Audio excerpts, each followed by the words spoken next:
1/4 of this country should not exist. It sits below sea level. In some places, 6 meters below sea level. The North Sea, one of the most volatile bodies of water in the world, presses against it constantly, held back not by mountains, not by cliffs, not by natural geography of any kind, but by concrete, by steel, by pumps, by a system of dikes, dams, and barriers so vast and so complex that it has no equal anywhere on Earth. Remove the engineering, remove the infrastructure, remove the human decision, made centuries ago and renewed every single day since, to hold the water back. And 1/4 of the Netherlands simply disappears beneath the ocean. 17 million people, gone. Amsterdam, Rotterdam, The Hague, underwater. The most densely populated country in Europe, swallowed by the sea, it has spent 1,000 years fighting. This is not a hypothetical. This is not a thought experiment. This is Tuesday morning in the Netherlands. And the only thing standing between 17 million people and the North Sea is the most sophisticated water management system ever built by human hands. To understand what the Netherlands has accomplished, you first have to understand what the Netherlands actually is. The country sits at the delta of 3 of Europe's major rivers, the Rhine, the Meuse, and the Scheldt, where they empty into the North Sea. For millions of years, those rivers deposited sediment here, building up flat, low-lying land at the edge of the continent. That land is called a delta, and delta land, by its nature, is wet. It floods, it shifts, it sits at or below the level of the sea surrounding it.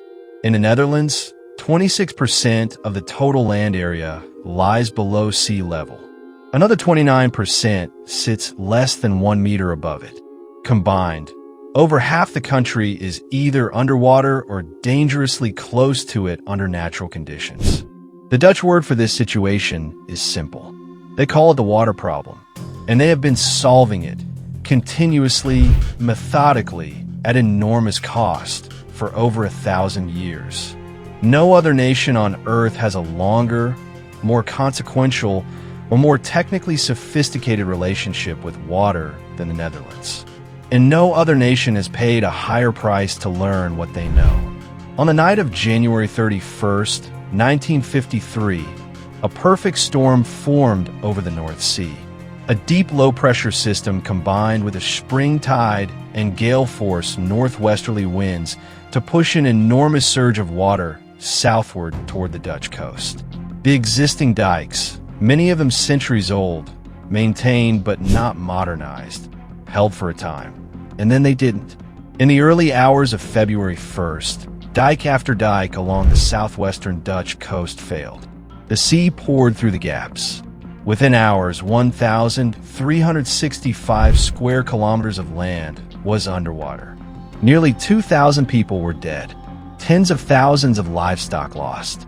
Over 3,000 homes destroyed. The 1953 flood was the worst natural disaster in the Netherlands in living memory. And it happened in a country that had been building flood defenses for 1,000 years. The Dutch government looked at the damage and made a decision that would define the country for the next half-century. Never again. Whatever it cost, whatever it took, whatever engineering challenges had to be overcome, the water would never do this again. The response to the 1953 flood was called the Delta Works. It is, without question, one of the greatest engineering achievements in human history.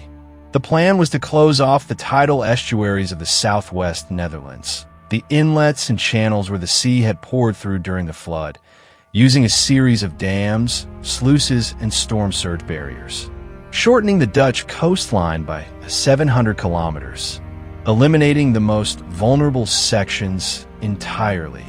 Construction began in the late 1950s. It would not be substantially complete until 1997. 40 years of continuous construction.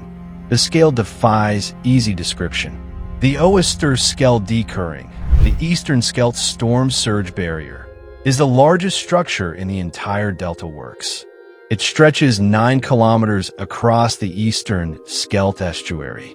65 concrete piers, each weighing 18,000 tons, support 62 steel gates, each 142 meters wide and up to 12 meters tall. Under normal conditions, the gates are open. Tidal flow continues. Marine ecosystems are preserved. Fishing continues. When a storm surge threatens, when sensors detect the sea rising to dangerous levels, the gates close. All 62 of them, automatically within an hour. The North Sea simply stops. But the Eastern Scheldt Barrier is not the most remarkable structure the Dutch built. That distinction belongs to the Maaslandkering, the storm surge barrier protecting Rotterdam, the largest port in Europe. Rotterdam sits at the mouth of the Rhine. It cannot be closed off by a fixed dam. Too much shipping traffic, too much commerce, too much economic activity depends on the waterway remaining open. So Dutch engineers designed something that had never been built before. Two enormous curved steel arms, each one longer than the Eiffel Tower laid on its side, sit in dry docks on either bank of the new waterway. Under normal conditions, they rest open, allowing ships to pass freely. When a storm surge threatens Rotterdam, sensors and computer systems detect the rising water level and, without any human intervention, the arms swing closed. They meet in the middle of the waterway, forming a floating barrier. Ballast tanks flood, sinking the structure to the riverbed and sealing it against the current. The Maaslandkering operates completely autonomously. A computer system called BOS makes the decision to close based on tide predictions and weather data. No human presses a button. It has been described as one of the 7 wonders of the modern world. And it sits in a country slightly smaller than the state of West Virginia. But the Delta works, extraordinary as they are, represent only one part of the Dutch water story. The other part is older, far older. Since the 11th century, the Dutch have been doing something that seems almost impossible. They have been creating land, not reclaiming flooded land, creating entirely new land from a sea. The process works like this. A dike is built around a section of shallow sea or lake. Pumps, originally windmills, now electric, drain the water out. The seabed is exposed. It dries. It settles. And over years, it becomes productive agricultural land. This reclaimed land is called a polder, and the Netherlands is covered in them. The Flevopolder, created in the 20th century from the former Zuiderzee inland sea, is the largest artificial island in the world. 970 square kilometers of land that did not exist before 1968. It is home to 400,000 people. It has cities, highways, farms, forests. It was all ocean 50 years ago. The Netherlands has created over 3,000 square kilometers of new land since the 11th century. An area roughly the size of Rhode Island, built from nothing from the sea, one polder at a time. Here is something that most people who have never lived in the Netherlands don't understand. The water management never stops. It is not a project that was completed. It is not infrastructure that was built and can now be left alone.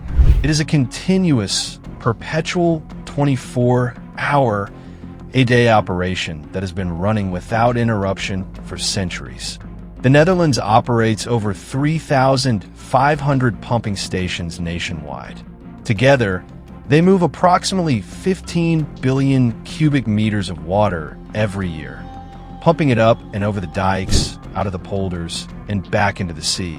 If those pumps stopped, if the power grid failed, if the maintenance stopped, if the operators walked away, the polders would begin flooding within days. In some areas, within hours. The Dutch have a phrase for this collective responsibility. They call it the polder model. The idea that in a country where poor water management by any one party can flood everyone's land, cooperation isn't optional.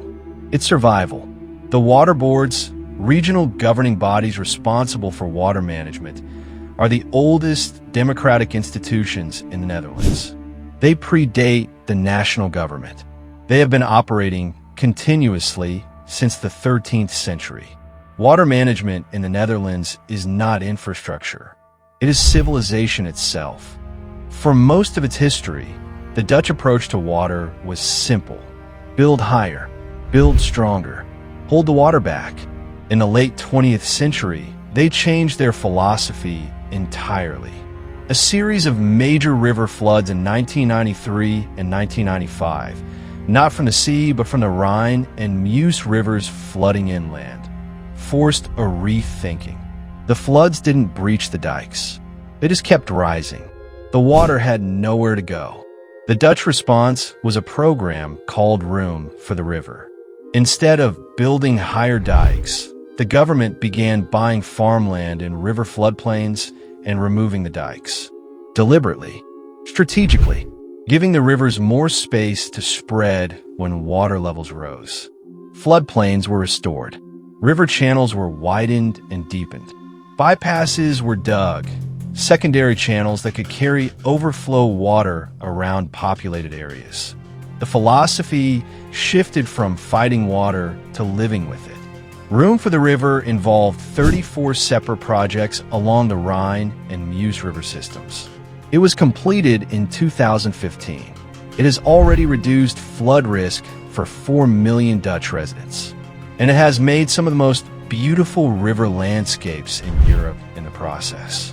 Parks, nature reserves, recreation areas where concrete flood walls used to stand.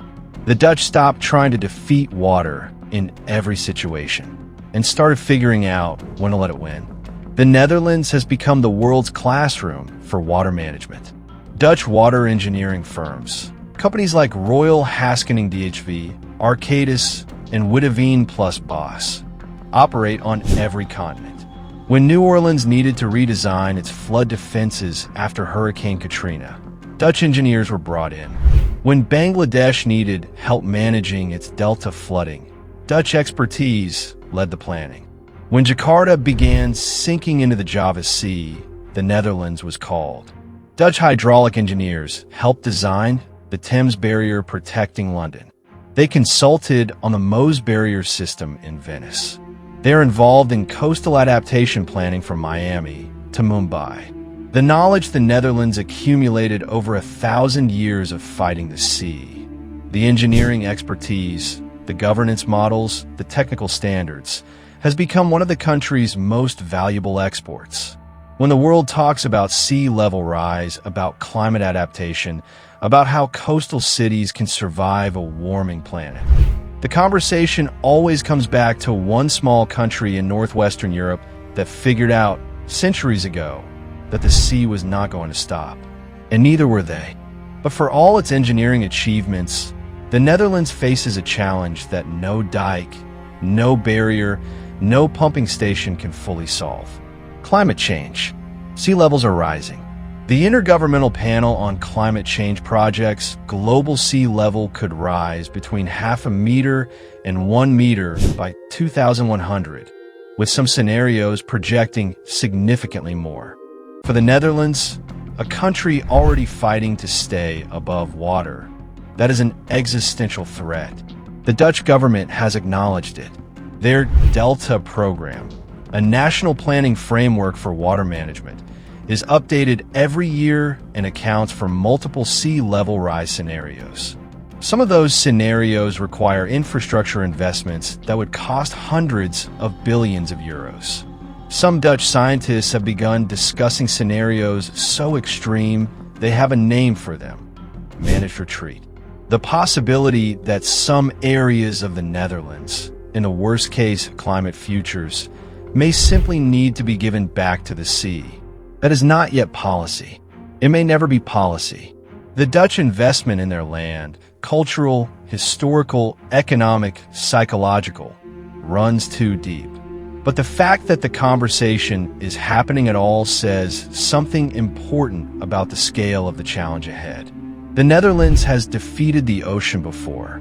Whether it can defeat it again, in a warming world with rising seas, is the defining question of the country's future. There is a saying in the Netherlands: God created the earth, But the Dutch created the Netherlands. It is said with pride, and it is not wrong. The land beneath the feet of 17 million Dutch people was pulled from the sea, pumped dry, drained, defended, maintained, generation after generation, century after century. No other country on earth has invested more, sacrificed more, or engineered more in its relationship with water than the Netherlands. And the work is never finished. Somewhere in the Netherlands right now, a pump is running. A dike inspector is walking the top of an earthen berm, checking for seepage. A waterboard engineer is reviewing tide data at 3 a.m. A gate operator is monitoring sensors on a storm surge barrier. The sea has not gone anywhere. It is still there, right where it has always been. Patient, flushed, waiting. And on the other side of the dike, 17 million people living their lives, going to work, raising children, walking through cities that should not exist. Because 1,000 years ago, their ancestors looked at the sea and made a decision. Not to run, not to retreat, to build.